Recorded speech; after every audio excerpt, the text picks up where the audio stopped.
Dr. Stacey MacArthur here with us. Dr. MacArthur is extension professor now, a professor of extension. And I'm excited to have her talk to us about mentoring and mentorship. I'm going to hit record is going. So Dr. MacArthur, take it away. Thank you so much. It was quite a surprise when I got the invitation from Dr. Rude, also a recent professor at the university, to speak at this professional development series. And I reminded him, I said, you know that I don't know much about, the livestock and ag side of this. And he says, no, we're going to have you do mentoring. And that's something that I have worked with a little bit before. I've presented on this at a couple conferences with my mentors and other fellow mentees, as you can see in the photo here. But the last time was probably 5 or 6 or 7 years ago. So maybe a lot of people that are just starting, this will be something new, but I'm excited to talk about my mentoring experience and then some of the research that's related to it. And I'll keep my clock up here so I can keep time. But as you can see, just as you look at this photo in here, our mentors, you can see all the mentees in here, the people that are the less veteran or experienced professionals in this photo.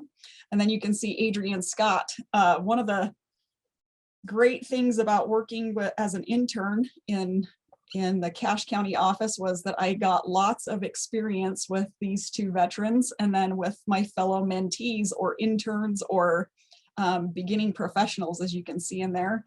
And hopefully all of you know where each of these people are around the state now. And our two mentors have since retired, and we'll talk about that on another slide. One of the great things that I haven't presented this for 5 to 7 years is that we really had a ton of turnover in the last 5 to 7 years, with many longtime employees retiring. As you can see, both Adrian Scott, some people don't even know who those two are anymore, which is really a sobering thought that it goes. But there's some county offices that are just have a couple people in them, and some county offices that have a lot of people in them, but there's many that are brand new in just the last few years. And so we've had some that have retired, some that have switched careers, some that are just going a different direction. We had a couple, I know one from GUAB a few years ago that went back to grad school. So there's lots of reasons why there's been high turnover, but just if we think about administration, that has all turned over in just the past 10 years, where people, from Ken on down to our 3 department heads, Ken, Brian, and the 3 department heads are all new in the last 10 years. So that's perfect. And it makes it so that you get fresh faces, but it also makes it so that you change over some of that veteran or institutional knowledge that's coming through. And so there's some things that we need to do to make sure that those things work. So I want you to, those of you that are on here live, I'd love for you to participate in our polls. And if you would, let's see what this says, activity unavailable. Try logging in as the activity owner. Okay, my intern's here and she's gonna see if she can log in to make it so that this works. What we're talking about on this is it asks you how many professionals in your office have joined your team in just the last 5 years. I don't think I saw anybody from Cache on here, did I? I don't know if I did. But I'm going to talk about Cache for 1 second, because I recently met 2 interns down at one of our opioid prevention activities in Brigham City. And they were down helping Tim Katie and us with that activity. And I asked them what they were doing, and they said they were interning at Cache. And so I asked them which areas they were working with, and FCS, and a little bit of 4-H, and a little bit of Create Better Health, that kind of thing. And I said, oh, that's the same office I interned in and then started my career in. And I said I interned with both Adrian Scott. And they paused for a second and they went, we don't know who that is. So I thought that was so interesting. So as I started thinking about the Cache County office, I realized that all of them have switched over in the last 5 years, starting with JD moving from another county, and then the rest of them switching over to actual new professionals. So Cache County is a really good example of the high turnover that we've had, because when I was interning there, everybody had been in their position at that office for quite some time. And then we had Ton move offices as well down to Utah County. So that's why that one turned over as well. So we'll see if we can get this. Okay, I'll see if I can refresh this. I don't know. Let's see if I can. I think if you go back one slide and then forward again. Okay, let's see if we can start it now. Okay. Oh, I don't know if that's going to work. Send me the Zoom link and I'll share the screen. Okay. Let me see if I can. I'll hurry and just get on here and forward this to Jessica, and then she can. We'll see if we can get it up, and if not, you can type it in the chat. How about that?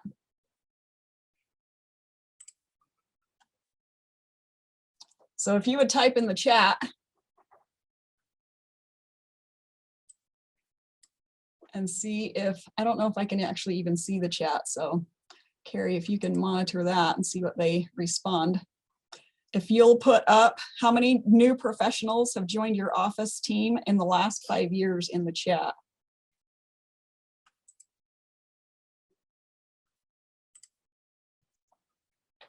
I don't know if I can make this bigger either. All right. We'll just keep going. So it looks like we've had, it ranges from 32. Then there's from 1 to 32, it looks like. Most are around 6, 4, 3. Wow, 6 is a lot in one Yeah. office. So. Thank you. I don't know why I can't see the chat either. I think because I'm sharing my screen. All right, so because we have so many new people that have joined our offices, like the Cache office, that's the one I'm the most familiar with because that's where I was, and that's the one that's closest to me. Definitely one of the solutions to that is mentoring, to just make it so that we can tap into that institutional knowledge, or just even just a few more years experience than us. Well, as we're coming into either a new office or a new position, or into extension. I know that 4-H has just brought in 20 plus new coordinators to make it so that there's a whole bunch of new people in many of the offices. So some of the benefits to mentoring, what we try to do is we pair an established person, and that could be just in the same topic. So even if you've been in extension for a while or at the university for a while or something like that, if you're in a new area, then you still need a mentor in that new area. But for the most part, we're talking about new professionals or things like that. So we pair an experienced person with a newer person to make it so that both people get some benefit to that mentoring relationship. And there are so many benefits to mentoring, and I just put a few down. And then if you will put some more benefits in the chat, then we'll read those. But some of the benefits are increased collaboration. One of the fantastic things as we were starting out, because Amanda had gotten her job just a few months before I did, at this position where I am now. And so I would talk to her, and we would both talk to Adri. We would call each other just to make sure that we knew what was happening, because there's so many little tiny nuances in extension that you don't think about until you're the one that's responsible for that thing. And so it was so helpful to make it so that we could call somebody and say, hey, when you were starting out and this was happening, how did you start this? Or how did you start to know what project areas you wanted to go in? How did you know what you wanted your flagship program to be? How did you know? I mean, there's so many things that once it's your responsibility, that you really need some help to figure those things out. So you can see that there's an increased collaboration. And if you're in a promotion and tenure track, then that can lead to increased publications, somebody that you can publish with, present with, and then build on programming ideas. So because I had already interned at Cache and had a little bit of experience in that office, then you get some programming ideas to see this worked at this place. Now I'm in a new area and I can see what needs this county has or this area has. And so you can draw on those programming ideas, and then you have somebody to talk through those things to bounce ideas off to see what's going together. And one of the great things we used to have, I don't know if they still do have new faculty orientation. I hope they still do. But when I started 11 and a half years ago at this position, we had new faculty orientation. And one of the things that you did was you broke off into colleges. And so all of the new people in extension, we all broke off and met with Noel and Chuck Gay. And so they did some presentations and those types of things. And once when we were eating dinner, mentoring was such an important topic that Noel talked a little bit about mentoring. And then she went around the room and asked every single person, who do you have that you can team up with to be your mentor as you get started in this position? And she wanted a name. So she went around and she asked me, and I was like, well, I talked to Adrian Scott each day. I bounce ideas off them. I talked to Amanda because she was in the same office that I was, and she was like, perfect. And then she went to the next person. And many people that were starting, they couldn't come up with a name. And she says, okay, I'm giving you your first assignment in extension. She says, is to find a mentor. She says, I want you to have a specific person that you can call when you have just random questions, important questions, timeline questions, day-to-day information questions, those types of things. And she said, the interesting thing is you can have more than one, and you can have a mentor in a different type of an area. And so I thought that was interesting, and we'll talk about that as we move on to some of those benefits. So Posted that in the chat, and if you enable screen sharing. okay. So I don't know what's happening with these things, but if you will write in the chat, and if you'll monitor the chat or something, if you'll write what was helpful to you when you started in extension, a person, a resource, a suggestion, something like that.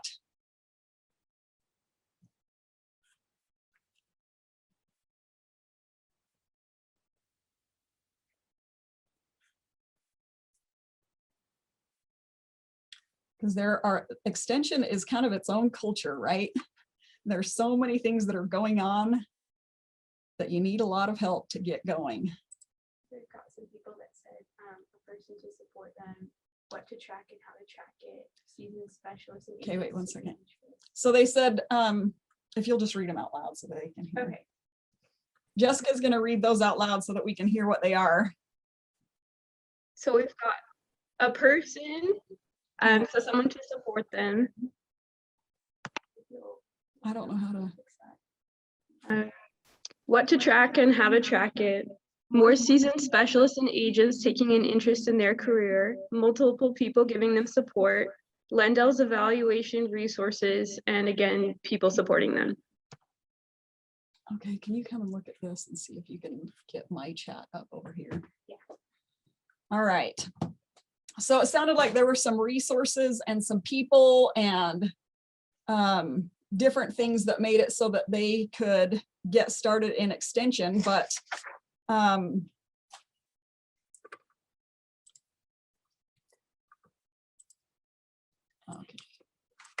thank you. Let's see. Oh yeah, that's a good idea. Perspectives from junior and senior specialists, how to identify priorities. That's a huge one. Thank you, Erin. That's a huge one, is how to identify priorities, because obviously in extension, you can go 1,000 different ways.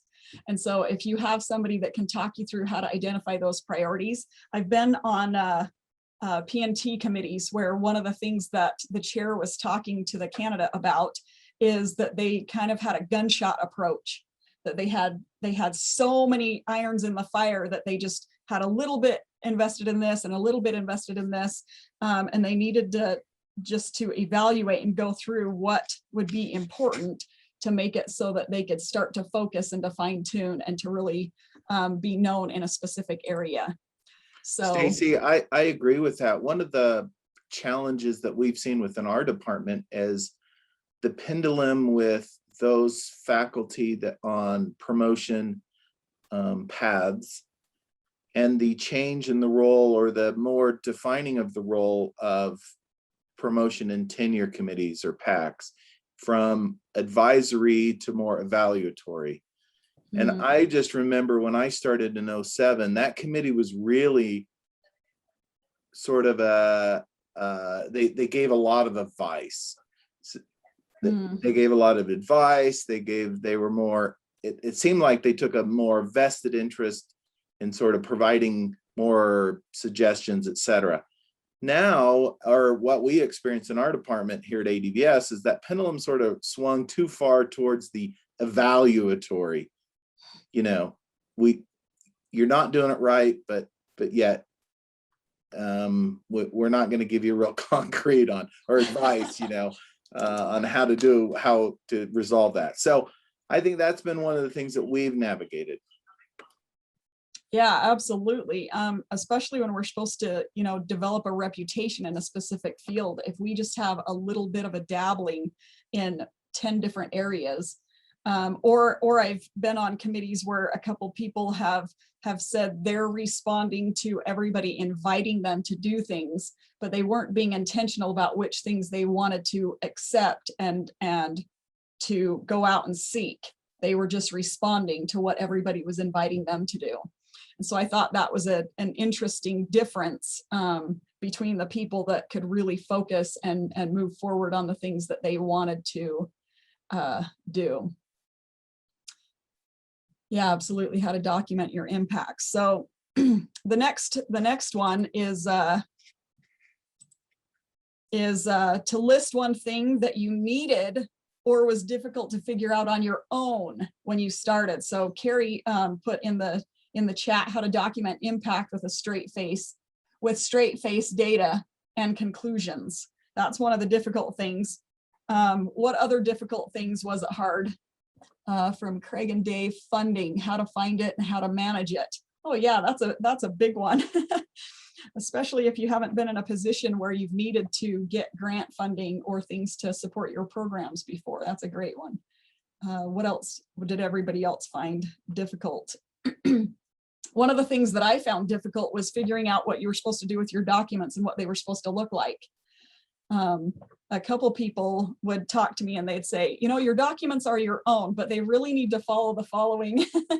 They need to follow this sort of template, but they're your own, and then when I'd have meetings and stuff, a couple people would say, how come you don't have this section? And I'd be like, oh, well, I didn't really love that section. Or they'd be like, yeah, you really need this section, or you don't need this section. Or so I thought the promotion and tenure documents themselves were difficult to try to figure out.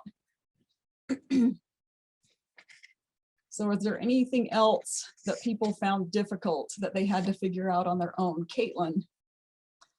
Absolutely. That is such a huge one. Thank you, Caitlin.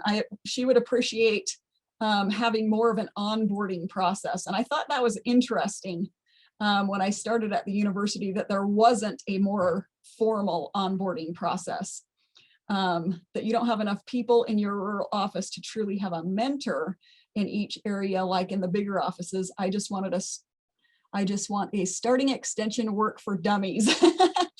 Well, if you're not tenured yet, Caitlin, probably that would be a great thing that you could put together, right? Isn't that what happens when you give suggestions? Then you're the one that gets to put it together. Absolutely.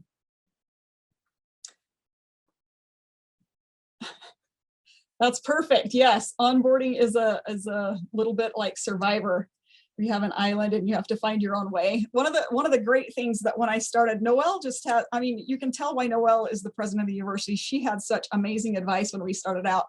Another thing that she had us do at that new faculty orientation is she suggested that we go around and talk to every single person that our previous position person used to work with, and just say, hey, what did you do with this person? And what's the status of that? And is there any opportunity for that in the future?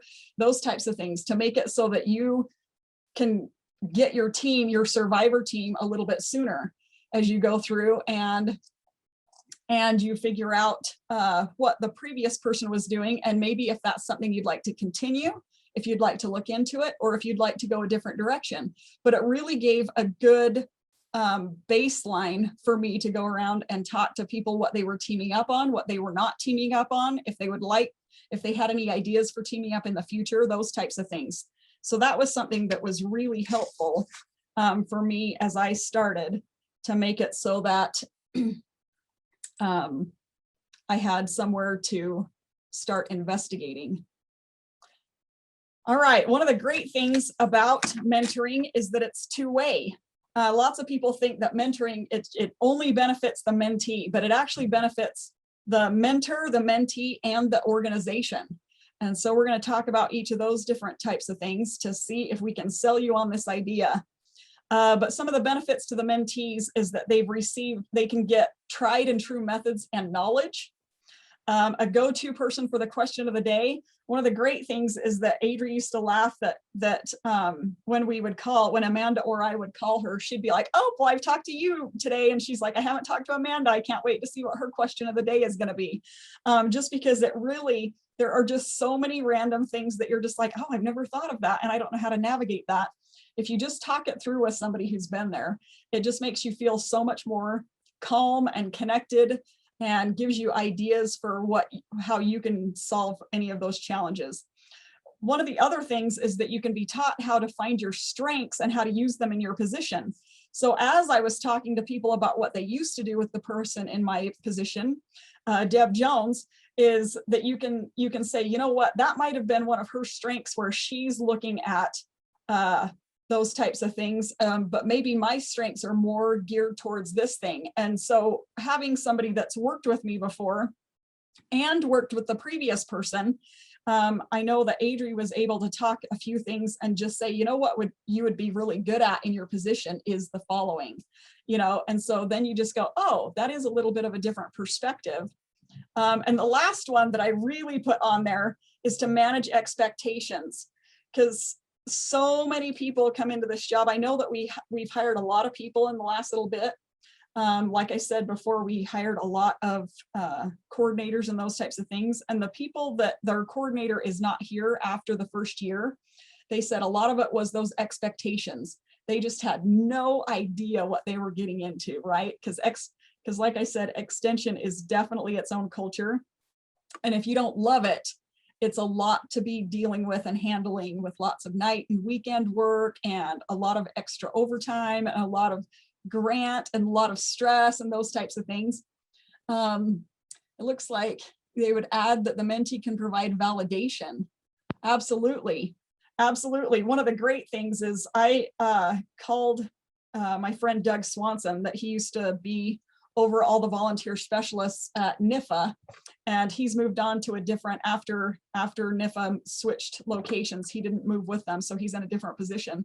But I needed to call him for something, and he was like, you know what, it makes me feel so good that your organization, our National Volunteer Specialist Group, that we needed his advice on something still. And he just said that it really did, he felt so validated that he had provided a service to us, and that we now missed that, and that we needed to, pick his brain on a couple things of how to move forward. So definitely validation, that's one. One that I remembered after I put this PowerPoint together with Jessica Ivy, as she's amazing, is that it reduces anxiety of a new job. Because one of those things, have you ever been in a new spot, not even necessarily in a job, but in any new area where you go the first time? And if there was just one person that you knew or could sit by or connect with while you were there, you just feel so much better.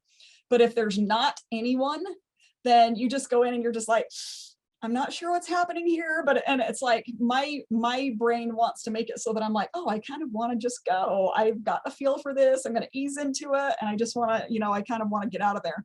So it really helps with reducing that anxiety of a new job, where you're just like, okay, I have a person, I have a little bit of a help. And I think that it will make it so that you can feel some sort of connection as you're moving forward and getting started, so that you don't feel like you're a survivor. But then, either Craig or Dave said no one likes to be on the island alone. Yeah, if there's just one other person, it makes it so that you feel like, ooh, you're okay. The benefits to mentors, as Carrie pointed out, that they receive a little bit of validation for what they have accomplished and what they have put together, and all the trial and error that they have been through and put together. One of the great things that we had the opportunity to do at Cache County was we received the benefits of Adri's trial and error on this Latino finance class. She said that the first time that she ran this Latino finance class, she said, honestly, nobody showed up. They had all this food and speakers and materials and location and all these things.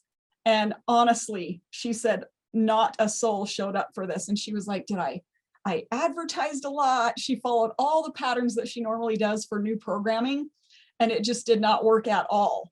And so she really talked to us about the trial and error of that and why we were seeing a huge successful program now. So she had to talk to us about that you don't market the same way to that audience. They don't sign up before the event the same way other audiences do. She said you need to have a Latino advisory council so that they can talk to you about the location that feels like people will come to, what type of speakers to have. I mean, she said it took her years and years of building that up. And so we just got the benefit of all of her trial and error.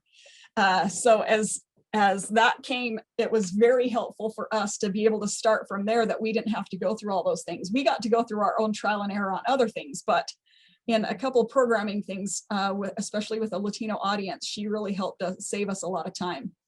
So one of the many things of the benefits to mentors is that there's new energy to established employees. There's new technology, knowledge, and skills. Lots of times as you're going through different programming, and if you have a brand new employee or somebody that's young and fresh or tied to technology, they can really make it so they say, oh, did you know that you can just do the following things, and make it so that you have some fresh updated content or methods for established programs. I know that sometimes if I've taught a class many semesters in a row, then I stop looking at it and trying to make it new and innovative. I'm just like, oh yeah, I've taught that. I'm just going to teach that again. But if you have a new intern or somebody that's a new TA or something like that, then they say, hey, have you read this thing, or do you want to add this to your class? And it makes it so that you really do start to update things. So that's definitely a benefit to a mentor. They give new ideas on disseminating research. And this was my favorite. Adri always used to say that she just loved raising the next generation of extension professionals, as they would help us get each of the interns get new jobs out in the counties. And so it's interesting because the first time that we taught this on mentoring, we made it so that it was Adri and Scott and then all their interns teaching the class, to make it so that you could see that if you mentor people in an effective way and they do understand what the extension is going to be, then they will be interested in making that a career and having a good start to make it so that you can be successful. All right, one of the great things and why USU and Extension comes up with funding each year to fund interns, as well as budgets to make it so that we can mentor each other and build capacity that way, is that it reduces burnout. Because if you're on the island together, it makes it so that you can feed off of each other. If you're not feeling it one day, maybe the other person can help with some of that energy or with motivation or different things like that. And it makes it so that you don't feel like you're handling the burden alone. Because that's a lot of it, is if you don't have a person to go to and to talk through some of those questions of the day, where you're just constantly going, man, I just can't figure these things out. And there's not really a mechanism to make it so that I have resources to figure those things out, then that gets tiring. So reducing burnout is a huge thing, because we've had a few people that I know since I've started in the last decade or so that have switched careers because of burnout, that they just said, I just need a job where I'm working less hours, where I have more resources, those types of things. And so it's interesting the different experiences that people have, whether they feel burnout or whether they're more protected from that, depending on what resources and mentors and people that they have access to. The second one is reducing turnover. And we'd all love to do that, because if you've served on lots of search committees, it is a big process. And it also makes it so that people need to cover for those positions while they're vacant. And then that warming up period where they're getting started in the new position, all those types of things. So if you have other people to mentor, it really benefits the organization to have people that stay with their position, that get an expertise in it, that can help others, those types of things. I loved this one in the research that talked about increased productivity. One time when I was meeting with a faculty member, I think it was in Tooele County, he was talking about that the advice that he first got when he started was to never publish alone.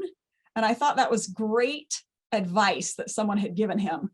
And he said, because the thing is you can publish 5 times in a certain period of time, or you can publish 10 times with the exact same amount of effort and work. He said, if you're the primary author on this publication, but then you're a secondary author on the next publication, and maybe even like a follow-up author that's doing the edits and making sure the flow and doing all the references or things like that. And so he says you can take a different amount of effort on those publications and make it so that you can have a lot more of them to put those together. It also makes it so that if you're doing things as a team, you can share the burden for big events. And that's been very helpful. I know in this position, and as I've gone around and talked to employees in county positions, that if they have somebody to carry out programming and activities with, then it really makes it so that they can feel like they can do a lot more. The next one, this one was great in the research where it builds unity and connection. And we talk about this a lot in 4-H and in positive youth development, that if you feel a connection to your family, to your school, to your community, to your job, those types of things, then you're invested in it. You're going to do what you can to be loyal to it, to help it succeed, to make it so that things come together. And you're just going to do things that make it so that the benefit is the best for the organization, but only if you feel a connection to it. It's when we start to have that separation or negative feelings, or I don't have a friend at work, or my colleagues are betraying me, or any of those types of things where it's just like, I'm not feeling support. I used to feel support, now I don't feel support. That's really one of those red flags where employees are going to leave, they're going to turn over, or worse, those types of things. The next one in the research talked about employee development. And it makes it so that if you know that other people are developing in a certain area and you get suggestions in that, like I've taken Zuri's mental health first aid because she really talked about how important that is in her work and how it helps anybody, no matter what work they're doing. And so it made it, she sold me on the idea, and it makes it so that you build each other up in what skills you have, in interpersonal relationships, those types of things. So if you'd put in the chat, what other benefits to the organization that you can see as a result of mentoring, aside from not needing to serve on as many committees, right?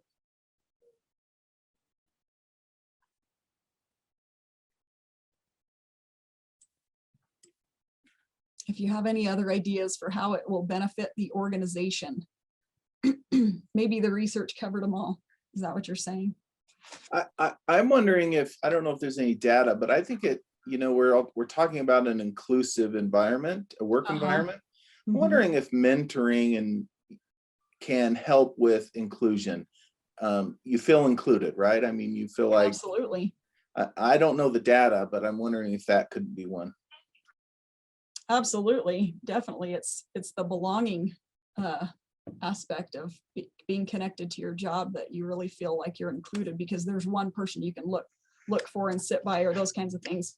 Some of the research on benefits to organization, they were talking about that in 2010, so just over a decade ago, a survey of extension professionals showed that 42% were going to plan to retire within 10 years. So that's by now, and that's definitely true for Utah. And then it said another 34% were thinking of switching jobs due to burnout. That's a huge amount. That's 76% thought that they would be ending their jobs with extension, either due to retirement or to burnout. And so if the one that we can change on that is obviously the burnout, because the retirement, they don't want to be changed. They don't want their minds to be changed, right? They want to retire. But the burnout, 34% is a huge percent. And I think that mentoring, that inclusion, that unity and connection, those types of things are what really could change that. It looks like Aaron said, consistent and stronger relationships with partners and clients. Absolutely, that's a great one. One of the things that, yeah, absolutely, that's a great one, Aaron, that I think that's important is that you talk to people of who their connections are, who their partnerships are, and who they've been working with, and to introduce and connect new people to those new partners, to make it so that you can start building those relationships and help them to be more productive.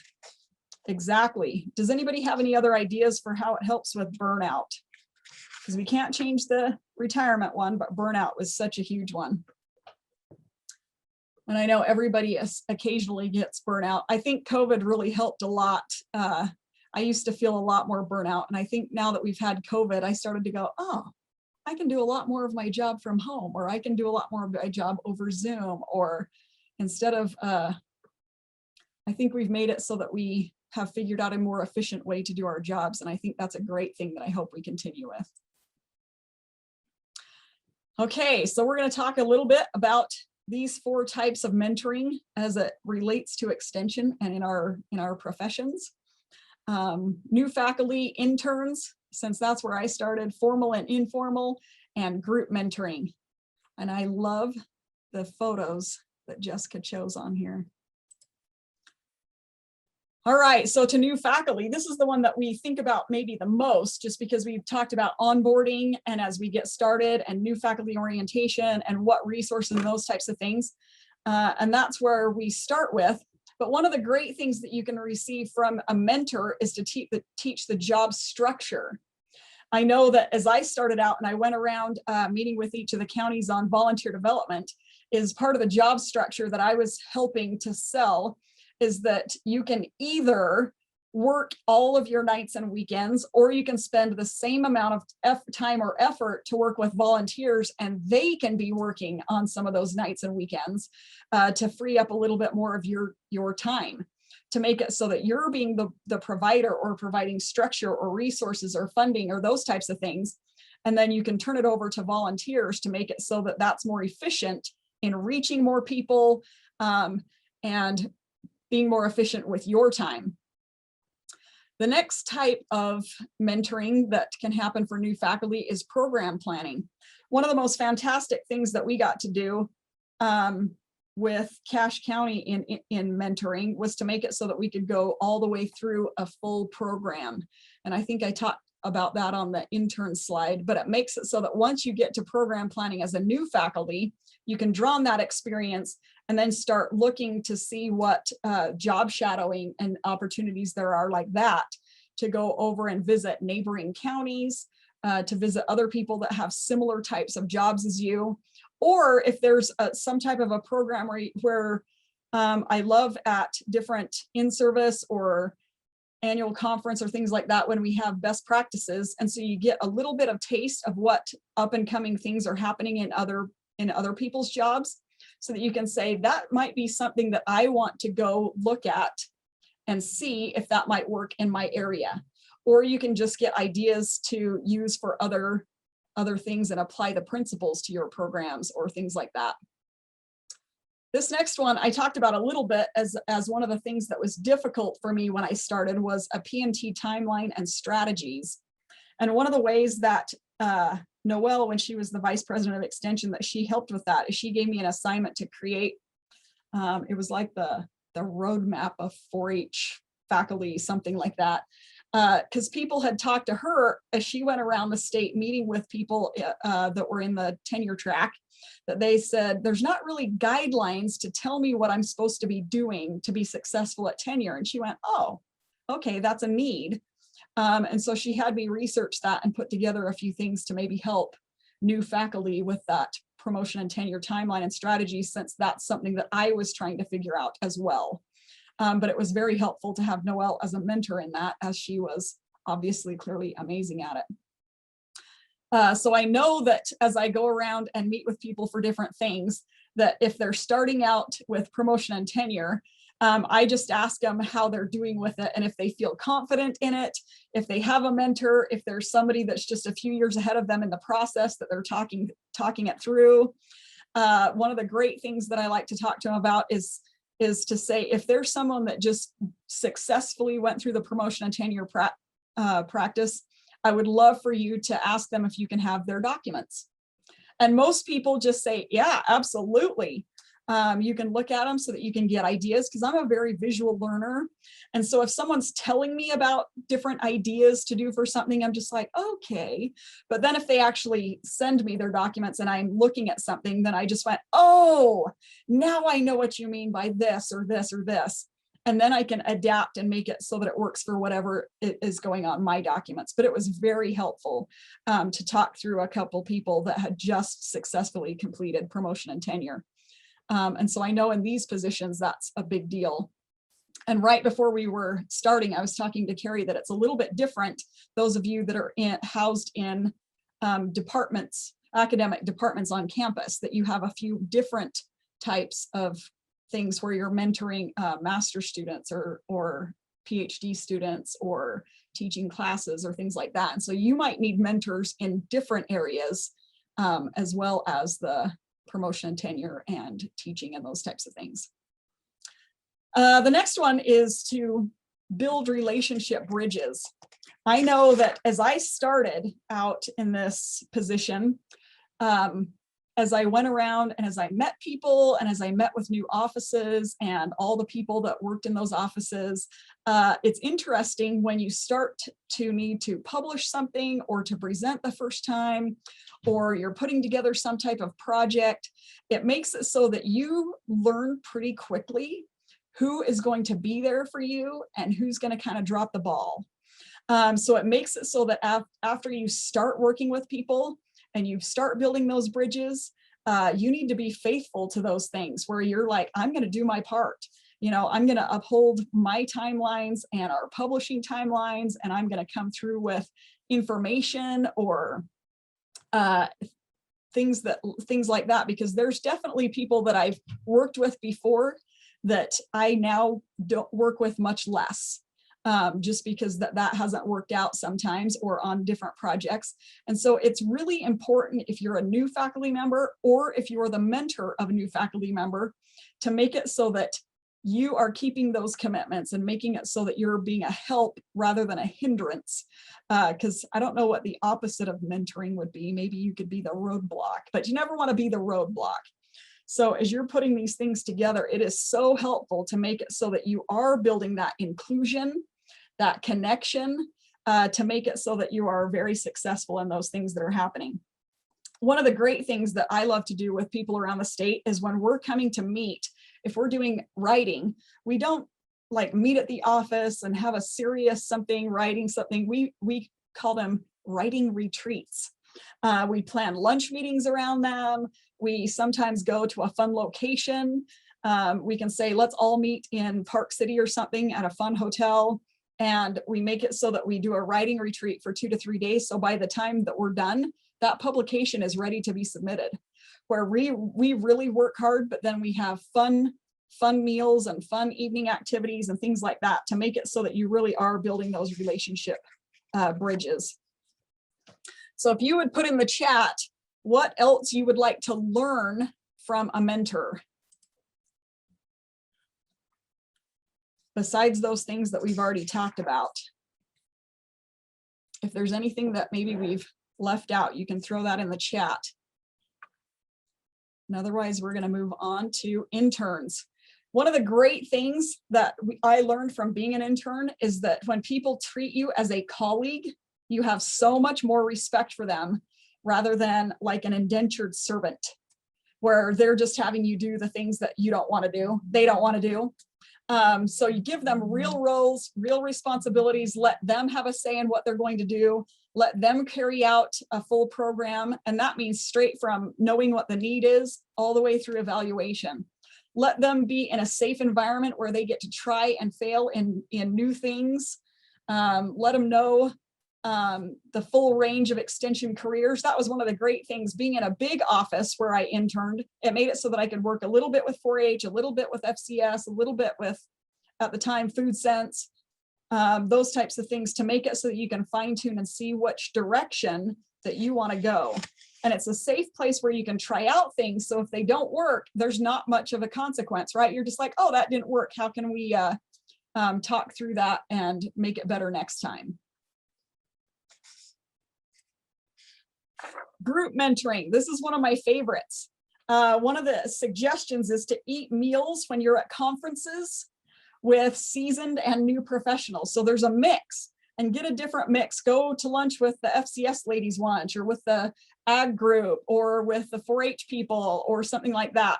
And make it so that you can say, what's the new and upcoming programming that's in your area that might apply to my area? Because that's where you get a lot of good cross collaboration to make it so that you get new ideas. And this is also where you can figure out and create writing groups or project teams. As I've met people at annual conference and they've presented on what they're doing, and I said, oh my goodness, that's something so close to what I love to do. I would love to get together or have you write a Discover 4-H Club for me, or do different things like that, where you can start to team up and on those new writing groups or projects that are cross collaboration. And it makes it so that you can also arrange to go visit programs that are similar to those that you are interested in starting, kind of like the job shadowing. So some of the keys to successful mentoring relationships from the research, it really is all about relationships. So like I was talking about before, I've worked with people in the past that I don't work with. And then I've also worked with people in the past that I still to this day work with and love to present with, love to be on projects with, love to write grants with, those types of things. As far as you can love to write grants, that's not one of my loves, but I do it, right? So it really is about creating a relationship of trust. And it makes it so that you have open communication, you really make it so that you're supportive, you let them know any red flags that are happening, so that you can see, as Carrie put in the chat, the landmines, so that you can see the landmines that might be coming, something that's going on. One of the things that suggested from the research was to clearly define the roles. And I thought that was interesting, where they were saying, what is it that you can count on the mentor for? What is it that the mentee is going to contribute? And how that relationship's going to be. Like, is it that I'm going to help you through your first publication and then you're kind of on your own? Or is it that I'm going to help you submit to a conference or submit your first grant or those types of things? And then or is it going to be like, we're building bridges to make it so that we're going to work together in the future. We'd like to do programming. We'd like to be on grants, those types of things. A suggestion was to make short and medium term goals. Say, what do I want to get out of this mentoring relationship? Do I want to come up with a new program? Do I want to get my first grant? Those types of things. Collaboratively solve problems. I think part of that inclusion that Dr. Reed was talking about is to make it so that you feel that sense of belonging, where you have a place to collaboratively solve problems and not feel like you're doing it by yourself. If you have an issue in extension and you think, I have to solve this myself, or I don't have anywhere to go, it is so isolating, and so it really adds to that stress and that burnout and those types of things. So a huge suggestion in lots of the research that I read, but there needs to be lots of contact. And it said that it needs to be in person as well as virtual. So don't just say, oh yeah, absolutely, call me anytime. It's, let's purposely and intentionally have lunch when we're at annual conference. Let's have one lunch together so we can check in, in person, those types of things. Is there anything else that you think would be a real key to successfully having a successful mentoring relationship? If you'd put that in the chat.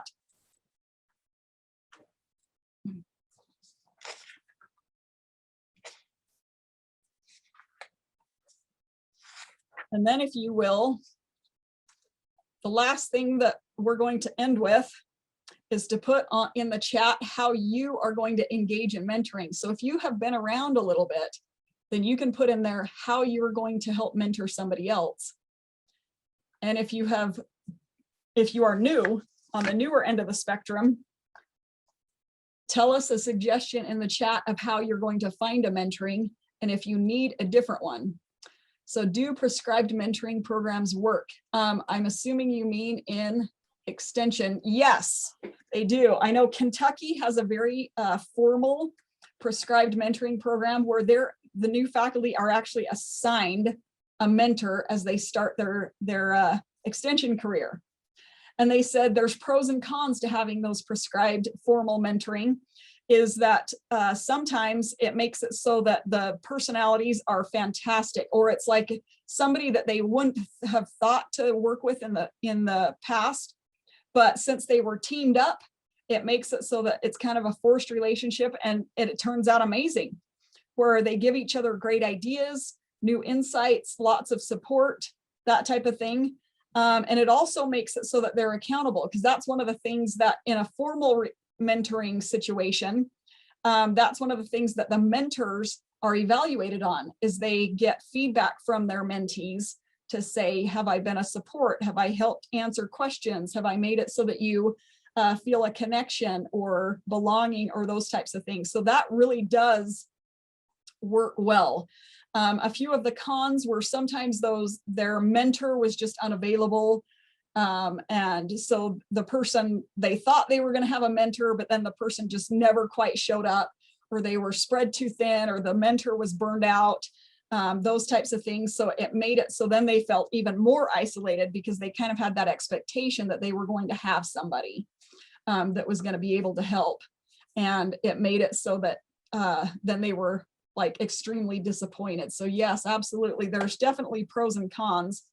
When it's informal, where you're just looking and it just happens naturally, then I think that you can just seek those out. And I know that as I've met with people and they were kind of struggling to get started, maybe in the promotion and tenure process here in Utah, I asked them if they would reach out to somebody that had recently been successful in promotion and tenure.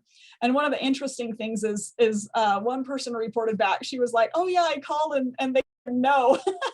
So I thought that was very interesting. So in an informal situation, the mentor really does have the power to say, you know what, I don't have time for that, or I'm spread too thin, or that's not what, you know, what's going to be happening with these types of things. But other people have reached out, and the person was very interested, and they said, oh yeah, nobody's asked me to be their mentor before. This is, you know, thank you so much for thinking of me. And that's turned out really well. It looks like Craig, he says, I think it's best if it happens naturally, but sometimes it doesn't. So he's saying what he needs to do is to learn how to be a better informal mentor and look to help, knowing that it can't be forced. Yeah, absolutely. And it definitely needs to be one of those things where both people need to be willing, so that one side doesn't get ghosted and etc. But it definitely happens really well if it happens naturally. I don't know if Adri would consider us all being her natural mentors, because that we were interns and we were assigned to that office, right? But she did a fantastic job, and so I'm glad that she took us all under her wing and raised up the next generation. But I think it's something very telling as I close and leave time for questions if there are any, that Noelle thought the first question during that new faculty interview, orientation as we were together and in our own, was that she wanted to make sure every single person could give her a name of a person, somebody that was going to be their mentor. So I think that really just tells you how important it is, and how much it can help in a make or break and it's kind of extension really is kind of a high stress career. And so you need somebody that puts that together. So Caitlin says, actively looking to find experts in the areas I need assistance in. Yes. And that's why it might mean that you need one in a different area. So I agree that informal mentoring has a greater impact on mentees than a forced relationship. So Craig raised his hand. Yes, sir. You know, going back to Adri, I think Adri is such an amazing person that she had the personal qualities that she was eager to help and be a mentor. And so my guess is the success that she had was probably more contingent upon the interns and their willingness to learn from her than from her. I mean, like, she wasn't the weak link if it didn't.